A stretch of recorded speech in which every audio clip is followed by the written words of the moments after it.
దేవుని స్తోత్రాలు. అందుకు ఈ 3 రకాలుగా వాళ్ళు ఏమైపోయారంటే ఆత్మీయంగా వాళ్ళు చచ్చిపోయారు. ఒకటి, వాళ్ళకు భ్రమ, నేను జీవించే జీవితమే కరెక్టు, నేనే భక్తి కలిగిన వాడిని, నా ప్రార్థనే కరెక్టు, ప్రతి దానికి నేను కరెక్టు. హల్లెలూయా.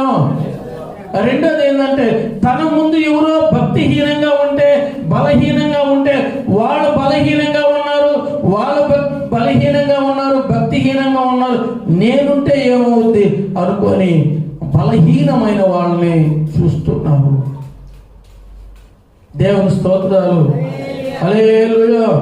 కొన్ని మత సంబంధమైన ఆచారాలు ఇంకా ఉన్నాయి వాళ్ళల్లో, ఈ లోక సంబంధమైన ఆచారాలు ఉన్నాయి. వాళ్ళు ఇంకా ప్రత్యేకించబడలేదు. వాళ్ళు సంఘము అంటేనే ఏంది?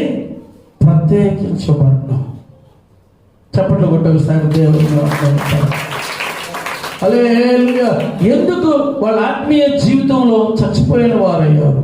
శరీరకంగా అయితే బతికే ఉన్నారు, ఆత్మీయ జీవితంలో చచ్చిపోయారు. అందుకని అంటాడు, జీవించుచున్నామని పేరుంది కానీ నువ్వు మృతుడివే.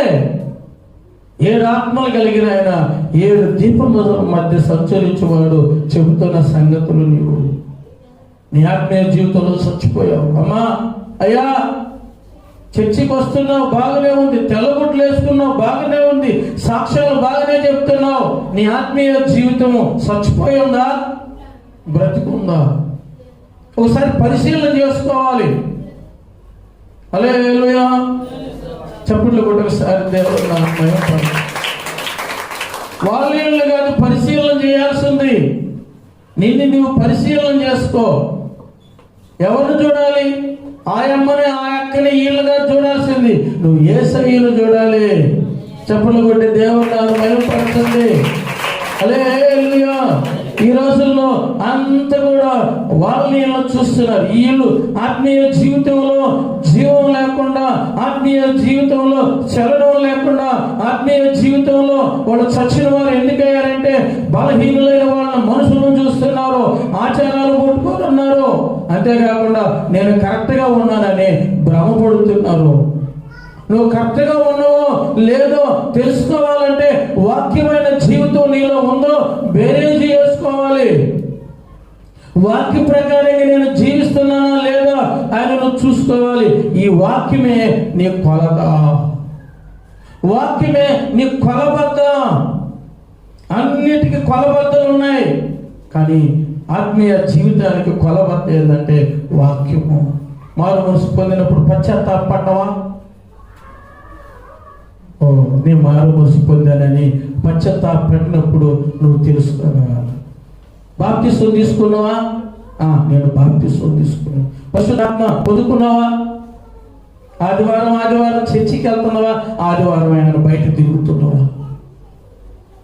దేవుని స్తోత్రాలు. మీరు యోదయాలోను, సమరయలోను, భూదిగంతంలో వరకు నాకు సాక్షులై ఉండమని వాక్యం చెప్తే బయట వెళ్ళి నువ్వు సాక్ష్యం కలిగి ఉన్నావా? నీ సంగతే చూసుకో, ఎవరి సంగతి చూడగాకు. ఆ సత్య సంగతి చూడగాకు, ఆ పాస్టర్ సంగతి చూడగాకు, ఈ పాస్టర్ సంగతి చూడగాకు. నీ సంగతి చూసుకో. నీ సంగతి చూసుకుంటేనే నీలో నీవు దైవికమైన జీవం కలిగి ఉంటావు. వాళ్ళని ఇళ్ళగా చూసావంటే నువ్వు చచ్చిపోతావు.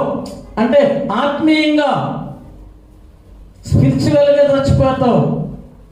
వాళ్ళ సంగతి దేవుడు చూసుకుంటాడు. చప్పట్లు కొట్టి దేవుడు మహిమపడతాడు. హల్లెలూయా. ఆ సేవకుడు సంగతి దేవుడు చూసుకుంటాడు, ఇంకొక సంగతి దేవుడు చూసుకుంటాడు.